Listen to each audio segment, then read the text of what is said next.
As of today, this house belongs to us. Everyone else, please leave, said the unexpected relatives who showed up. It was just a few days after Jack had passed away. 10 of them appeared out of nowhere at our house, claiming it was theirs. I couldn't help but laugh. They didn't know anything. They stared at me, suspicious, and demanded an explanation. Don't you know? This house is already mine, I told them, revealing the wish Jack had left for me. Hearing this, they were shocked, their faces turning pale. I'm Lauren Alexis, 55 years old, and I work in the kitchen of a restaurant. Lauren, can you work overtime today? My manager asked. No, I've already told you that I can't, I replied. That's right, your husband is still in the hospital. We should have asked someone else to cover for you. I'm sorry, Lauren. You can go home on time without any problems. I work at a popular Italian restaurant in town. People love it because the food is affordable and tasty, so we're always busy. I used to be fine with working extra hours, but since my husband Jack has been suffering from severe cancer and staying in the hospital, I've been leaving work on time. Jack is 3 years older than me, and we've been married for 32 years. This is the first time he's had such a serious illness. The cancer was found during a health check, but it had already spread to other parts of his body, and his strength quickly started to fade after we got the news. It's unfortunate. Staying at home and working remotely made his health decline even more. He used to work as a freelance interior designer, doing everything from his computer. Thanks to him, I didn't have to worry about house chores, and I could focus on my work. But after he got sick, I had to adjust my work schedule. I now start early in the morning and leave before the restaurant gets busy.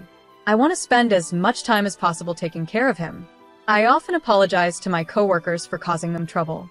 What are you talking about? Don't be so down, they'd say. It'll worry your husband. Just stay positive and take good care of him. Don't worry, the manager will handle everything if needed. We're here to help, my colleagues would joke, trying to cheer me up. When I asked, everyone agreed without any complaints. In fact, they even suggested I leave early. The manager was worried about my financial situation, so he adjusted the shifts to make my current work schedule possible. I feel lucky to work in such a great place, and when things calm down, I plan to repay their kindness. With that in mind, I thank my coworkers and sign the attendance sheet. I quickly gather my things and hurried to the hospital. Ah, you must be Mrs. Alexis. The doctor just arrived and is speaking with your husband, a nurse said warmly when I got to the hospital. Hearing that, I rushed to Jack's room. As I entered, I saw Jack talking with the doctor. Your wife is here, the doctor said. You're done with work? Thanks for everything, Jack said with a weak smile. Jack is older than me. He used to have a youthful face, and people often thought I was older. But ever since the cancer diagnosis, he seems to have aged so much. His once bright face is now thin and pale, and his smile is faint. When he first got sick, he told me, I won't let this illness beat me. But his body is getting weaker day by day, no matter how much he tries to stay strong. I was just explaining your husband's condition, the doctor began, but Jack interrupted. Let me tell her, doctor. An uneasy feeling crept over me, and I could tell the doctor felt it too. With a quiet nod, the doctor left the room. Hey, Lauren, how long have we been married? Jack asked, staring out the window. Worried about him, I answered carefully. 32nd years. 32nd years, huh? It felt long, but looking back, it passed so quickly. Stop, I said, fearing where the conversation was going. It sounds like you're saying it's almost over. Maybe another 7 months, Jack murmured, lost in thought. His words felt like he had accepted the end, and I tried to stop him from talking like that. But he avoided my eyes and continued, just hang in there for another 7 months. It might be even sooner. I know my body better than anyone. He smiled faintly, looking down. Hearing those words, my worst fears became real, and I couldn't stop the tears from falling. I'm sorry for making you sad. I promised when we got married that I'd never make you cry, Jack said softly. He noticed my tears, smiled sadly, and gently wiped them away. Tears welled up in his eyes too, and seeing that made me cry even more. With a trembling voice, I could only manage to say, I'll need to apologize to your parents. When I get there, I'll truly say I'm sorry for making their daughter sad. Stop it, I told him. Once he's gone, I'll be alone for the rest of my life. We used to laugh and talk about being together until the very end. But when Jack started talking like he had given up, I couldn't hide my anger. Don't talk like it's all over. Don't say such sad things, I begged. Lauren, nothing is decided yet. Medical science is advancing every day, and if we look at other hospitals, there might still be other options, I insisted. I'm going to die, Lauren, Jack said calmly. I screamed, unable to accept the truth, but he gently held my hand and spoke softly. I'll be leaving this world soon. No, I hate that idea, I replied, my heart aching. Before I go, I want to do everything I've always wanted to do. I want to spend every moment I have left with you, Jack said, smiling weakly. He started talking about his plans for the days ahead. I don't want to spend the rest of my time in the hospital. I want to go home with you. Lauren, I know you're busy with work, but could you take a few days off? I want to go on the trip we planned before. I want to make all your wishes come true, so please, Jack said, looking at me with tired eyes. Seeing him like this, I painfully realized this was not just a dream. It was real, and I had to accept it. There was no more hope. With a heavy heart, I decided to respect his wishes. I fought back my tears and told his doctor what he wanted. The doctor understood and quickly arranged for his discharge. They ran some tests to make sure it was safe, and the next day, Jack was able to leave the hospital. From that point, Jack spent his last days at home. Jack, I came to visit. A familiar voice called out. Hey, how are you feeling? Ready to head to the other world yet? Just kidding. It was Paul, Jack's brother. Lauren, you're here too? I thought it was just Jack, Paul said, surprised. Since we had time before dinner, I stayed in the room as long as I could to be with Jack. But suddenly, his mother, Paul, and Paul's wife, Lily, showed up to visit. It's been a while, Paul, I said, trying to stay calm. Jack's brother, Paul, is 58 and works in construction. But he skips work often and doesn't have much of a position at his age. He just drifts through life day by day. His wife, Lily, is 36 and very beautiful, but she has a stern look and speaks harshly. She has a controlling attitude that stands out, especially compared to how she acts around others. Jack's mother is 82, but looks much younger and is full of energy. However, you can see her greed on her face. She adores Paul to a strange degree and always looks down on Jack. I really can't stand Jack's family. Paul is always making rude jokes, and I'm sure Lily hates me too. From the first time we met, she treated me like an enemy and never misses a chance to make mean comments. My mother-in-law doesn't treat us like people. She constantly bothers us. To her, Jack isn't a son, he's just a source of money. The moment we meet, she starts asking for financial help. Paul has a big family, doesn't he? You two don't have kids, and you both work, so you must have some extra money. Could you help out a little? These requests for money have become normal. Paul's family, including his mother, is a family of 10. After his first wife left, he got remarried while already having 4 kids. He and Lily now have 2 more kids together, making it 6 children total. Their finances are tight, and they're always asking us for money. What's with all the people here? I thought, isn't it cold to treat your own mother like this? Jack, take better care of her. She's been so lonely since your father passed away, Paul said. Their mother's strange behavior started after her husband died. He had been strict but sensible. When he was alive, the family got along well. But after he passed, it was like she changed completely. Jack's father used to encourage her to be kind to us, but now that he's gone, she doesn't feel any need to accept me. She only talks about money whenever she's with Jack. Before, Paul had run off with another woman and was disowned by his father. But after Jack's father died, Paul came back home with his new wife, Lily, and the disownment was lifted. This town has good support for families, but raising 6 kids still requires a lot of money, and they're always struggling.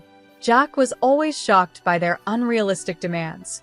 This month is tough for us financially again. Can you help us out? Paul asked. What? No. Please stop. Jack is already going through so much. How can you ask for more? I shouted, upset. Please stay out of this. This is a family matter, Paul replied calmly. That's right, Lily added, smirking. Furious at their unreasonable behavior, I couldn't hold back and yelled again. But Paul just brushed it off, and next to him, Lily laughed, waving her hand as if she was shooing away a dog. "Sorry, but we really can't give you any money," I said firmly. "Oh, that's a problem. I thought you'd figure something out. That's why we came all this way," Paul replied with a shrug. "What a useless son," my mother-in-law muttered under her breath, grumbling as if Jack had let her down once again. I was reaching my limit with how unreasonable those three were acting. "So, what's the situation? How is the cancer progressing, and when will he be discharged?" his mother asked, but it was clear she didn't care. Given her greedy nature, she probably had some selfish plan. "The doctors say he has about 7 months to live. He's being discharged tomorrow to spend his last days at home," I replied. "Is that so?" As soon as they heard those words, their eyes lit up. Instead of shock or sadness, their faces were full of joy, which made me sick to my stomach. "Well, we'll come by with a car to pick him up when he's discharged. He can't walk home, right?" Paul chimed in. "There's no need for that," Jack responded calmly, but his mother and the others kept talking excitedly. I couldn't take it anymore. Their behavior was unbearable, so I forcefully kicked them out of the room. "What are you doing?" they yelled. "Please leave. I will handle the discharge myself. Your help is not needed, and honestly, I never want to see any of you again." As they tried to argue, I quickly shut the door in their faces and locked it. Then, I immediately informed the hospital staff to ensure no one except me could visit Jack. I didn't want his family anywhere near him. "I'm sorry, Lauren. I've caused you so much trouble," Jack said softly. "Why don't you stand up to them?" I asked, my frustration growing. "They treat you terribly and use you. Why should people like them live without any worries while you suffer?" I was angry, and though it didn't make sense, I felt like I needed to lash out at someone. I loved Jack so much, and the thought of losing him was unbearable. "I didn't want to confront them and make things worse, so I'm glad you spoke up," Jack said. Then, with a serious look on his face, he added, "Lauren, I have one request for you." "A request?" I asked, surprised. Jack looked at me with a grave expression and said, "Please, this is my first and last request." I promised I would fulfill it. After that, he entrusted me with something important. It was so unexpected, but I could tell how serious he was. I took the item home with me that night. The next day, before his family could arrive, I quickly helped Jack get discharged from the hospital. We made it home, but I couldn't shake the fear that his family would show up soon. Determined to protect Jack from them, I decided to change his plans slightly. Instead of staying at our home, I asked a friend if we could live in their villa for a while. It was sad to leave our house, but as long as Jack was with me, anywhere felt like home. When I told him that, Jack smiled shyly, and I couldn't help but blush. After explaining the situation at work, I took a long leave of absence. My only wish was to be by Jack's side until the very end. With the support of friends, Jack spent his remaining days peacefully. 8 months later, he quietly passed away. At his funeral, I saw my in-laws for the first time in a while. I expected them to say something, but instead, they just looked at me and smiled in a smug way. It gave me a strange feeling, like a chill running down my spine. I wondered what they were up to, but I would soon find out. After the funeral, as I was sorting through Jack's belongings at home, the doorbell rang. When I opened the door, there stood my mother-in-law and Paul, carrying several bags. "We finally found you. The neighbors told us you came back," my mother-in-law said. "What are those bags for?"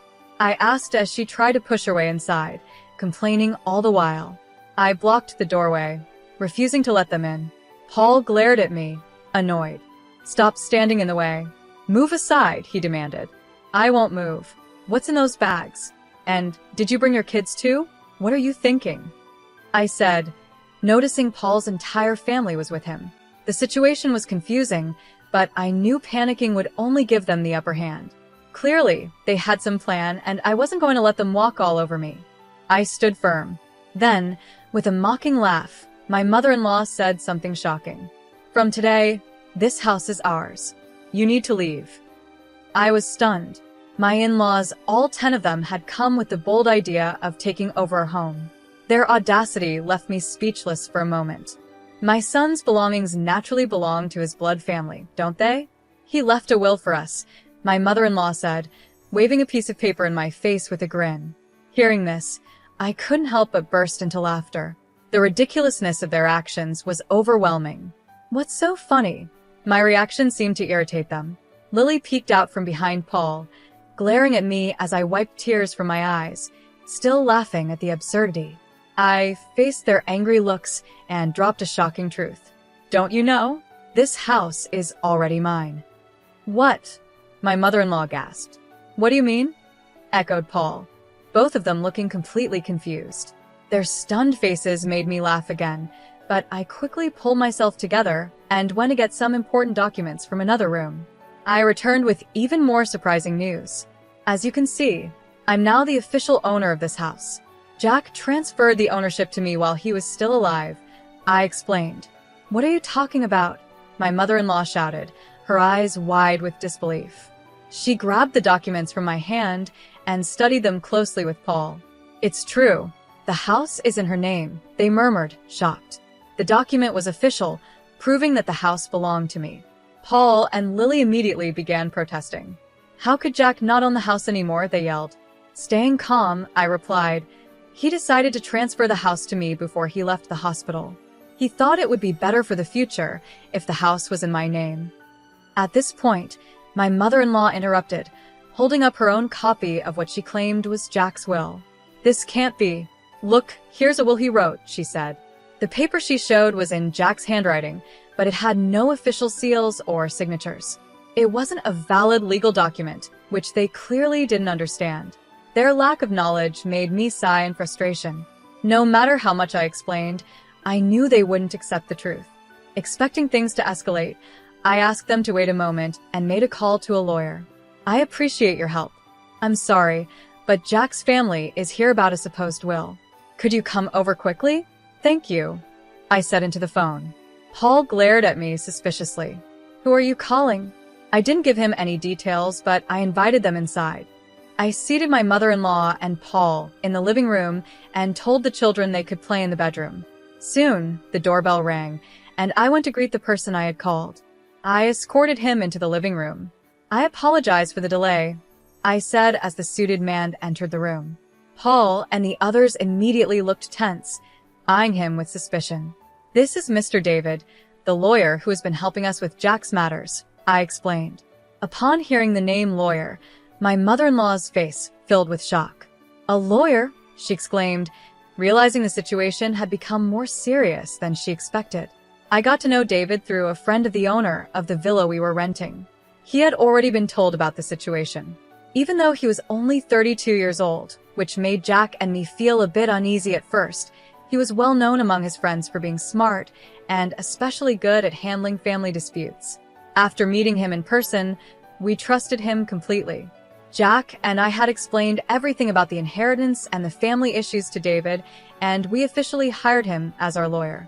My in-laws had no idea Jack had hired a lawyer, and they looked completely shocked. Paul and the others were wide-eyed and speechless. Let me reintroduce myself. I'm David, and I'm here at Jack's request. I will be recording this conversation for legal purposes, David said. Unlike Paul, who dressed in flashy clothes, David had a simple-look short black hair and plain, clean glasses. My mother-in-law seemed to forget why she had come, as she was caught off guard by David's calm presence. He greeted them politely, and they quickly accepted his business card without thinking. When they saw his card and lawyer badge, my mother-in-law straightened up, realizing he was a real lawyer. Paul and Lily also looked tense. David and I sat on the sofa across from my in-laws, ready to begin the conversation. David smoothly turned on the voice recorder, and the discussion started. May I take a look at the will you brought? David asked in a calm tone. My mother-in-law's hand trembled a little as she handed it over.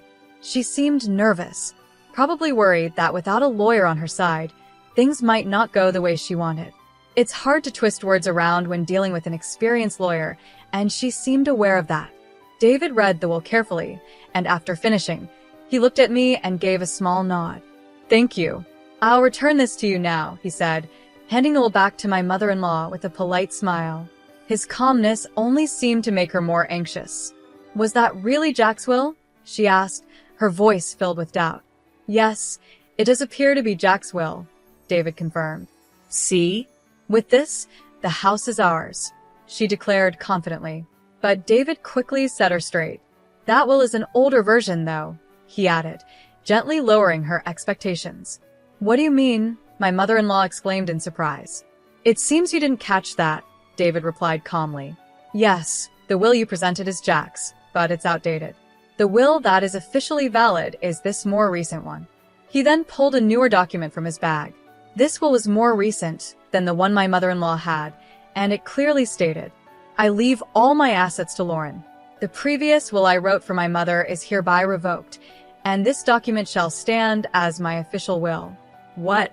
Let me see that. Lily grabbed the will from David to check it herself. The new will had a more recent date, a seal, and even Jack's fingerprint, along with a note confirming that a lawyer had overseen its creation. It was obvious which will was valid. As Lily and Paul read it, their faces turned pale. My mother-in-law's lips quivered in shock. So, what does this mean for the other will? Paul asked, frustration building. Unfortunately, David explained, the will your mother has is now just a useless piece of paper. At that moment, Paul exploded in anger. Ignoring the lawyer's presence, he turned on his mother and yelled, You told me all the inheritance would be yours. His voice was so fierce it seemed like he might lash out physically. Lily tried to calm him down, but he was too strong, pushing her aside as he continued shouting at his mother. My mother-in-law cowered under Paul's rage, the scene turning chaotic. Watching this unfold, I spoke firmly. Please stop causing a disturbance in someone else's home. It's really troublesome. What did you say? Paul snapped back, glaring at me.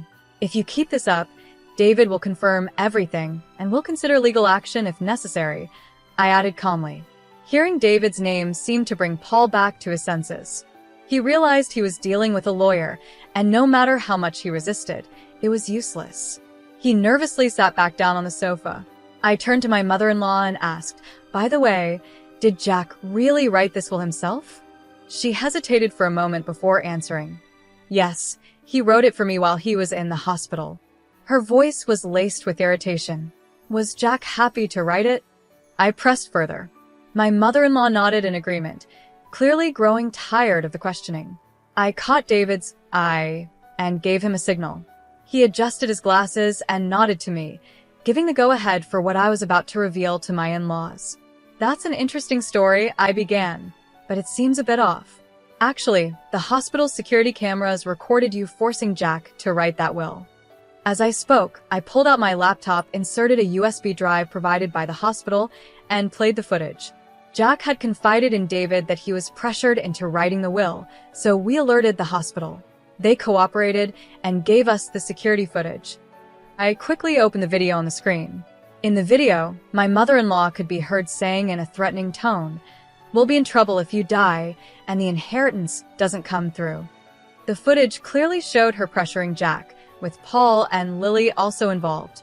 If you don't want anything bad to happen to your wife, just sign the will quietly, Paul was heard saying. Lily chimed in, Jack, just sign this and nothing will happen to her, so don't worry. This video was taken 5 days before Jack left the hospital, as they questioned him about his cancer to ensure they'd get the inheritance. No, it wasn't like that. It was just a joke that went too far, my mother-in-law stammered. I saw a drama before going to the hospital, where the villain looked so cool. I just copied it without thinking. I didn't mean it seriously, please forgive us. As the situation turned against them, they quickly made excuses. Their words only fueled my anger, and I sighed at how pathetic they looked. If you had just admitted it, things might have been different. But trying to hide it shows your real intent, I said sternly. David, can we file charges for extortion based on this? Absolutely, David replied, smiling as he picked up the voice recorder. Their statements provide enough evidence. Paul and Lily, realizing they had forgotten about the voice recorder, were shocked. That means we'll be filing for damages against all of you, including compensation for the victim, David continued. This can't be true. Wait a minute, Lauren, Lily pleaded. It was only Mom who made him sign. We were just watching.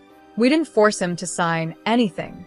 Desperate to escape responsibility, Lily tried to distance herself, leading to a heated argument between her, Paul, and their mother.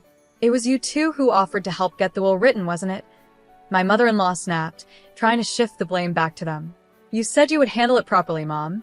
We were just watching," Paul snapped. "You were the ones pushing Jack to write it quickly," his mother argued. "That was because Jack's medical appointment was coming up. It wasn't about rushing the will. We just didn't have much time, and we thought it should be done before Lauren got here." It seemed like they were trying to speed up their plan while I wasn't around. As Lily kept talking, she didn't seem to realize the importance of what she was admitting. The argument grew so loud and intense, I almost wanted to cover my ears. Meanwhile, the children, who had been playing nearby, noticed the noise and gathered around. Among them was a child as young as 2, and the worry in their eyes was clear. The kids weren't at fault, so I quickly called over my eldest nephew, a 5th grader, and guided them to another room so they wouldn't have to see the adults fighting. He didn't fully understand what was happening, but he took his younger siblings to the other room as I asked. Once the kids were out of sight, I calmly turned to the 3 adults. "Isn't this shameful? What kind of parents are you?" I asked. "What are you talking about?" Paul asked, defensive. "Denying your own responsibilities and blaming each other in front of the children? Don't you think that's pathetic? You're just trying to escape responsibility." Hearing my words, Lily suddenly realized the children had been there, and her face softened with regret. "I truly am sorry. I admit everything, not just the threats. Please forgive us." Paul and his mother quickly followed suit, apologizing beside Lily in a desperate attempt to earn some forgiveness. "We need to take care of our kids, so please help us financially. I don't know how we'll survive if we're charged with damages. We're done for. Please overlook this. If we've sinned, we'll make up for it," they pleaded, crying and begging. But their words only made me angrier. In the end, all you care about is yourselves and money. "I don't feel any real regret from you." "That's not it," Paul stammered. "We're just in a tight spot, and we wanted you to understand our situation." "Do you realize how your excuses sound?" I asked sharply. Caught by my words, Paul fell silent, and his mother and Lily looked just as guilty. Without giving them another chance to apologize further, I let the conversation end there. I spoke even more harshly to them. "I have no intention of forgiving you. If you truly care about your children, you should work harder to pay off your debts. Everything that happened is because of what you did to Jack. It's all your fault. Why should I forgive you? It's unreasonable." They were left speechless, with nothing to say in their defense. "If you understand, then please leave. This house means a lot to me, and I have no intention of living with you. Lauren, please forgive us. We were wrong. Please help us," they begged, but I coldly refused. "If you say one more word, I'll call the police." Finally, realizing I was serious, they panicked. They quickly gathered their children and belongings and left the house. David and I watched them go without a word, and as soon as they were gone, we locked the door and sighed in relief. The matter was finally settled. Afterward, I asked David to begin the process of claiming damages. He had everything ready, and the process went smoothly. The 3 of them were charged $50,000 in damages for forcing Jack to sign the will. Unable to pay such a large amount, they tried to negotiate a settlement, but I didn't budge. I insisted on full payment. Because I refused to settle, their lives changed drastically. My mother-in-law had to take care of 6 children on her own, and Paul and Lily were forced to work hard every day. They sold their house and moved into a cramped apartment, all 10 of them, while continuing to pay the damages. Their lives won't get easier anytime soon, and they'll be struggling until their youngest child becomes an adult. In the end, I successfully cut ties with them completely. After sorting through Jack's belongings, I stayed in our home, continuing my daily work. Friends from work visit me sometimes, so I don't feel lonely. Every day, I stand in front of Jack's portrait and talk to him about the events of the day. This was the last promise I made to him. Even if I fall ill and end up in the hospital, I will never stop this daily ritual. As Jack neared the end of his life, he made one final request: for me to keep talking to him every day. "I love your voice and our conversations more than anything. I hope you'll keep talking to me every day so your voice can reach me Even in heaven, he had said. After he passed away, I made a solemn vow to keep that promise. Until the day I join him, I will maintain our bond by never missing a single day of talking to him.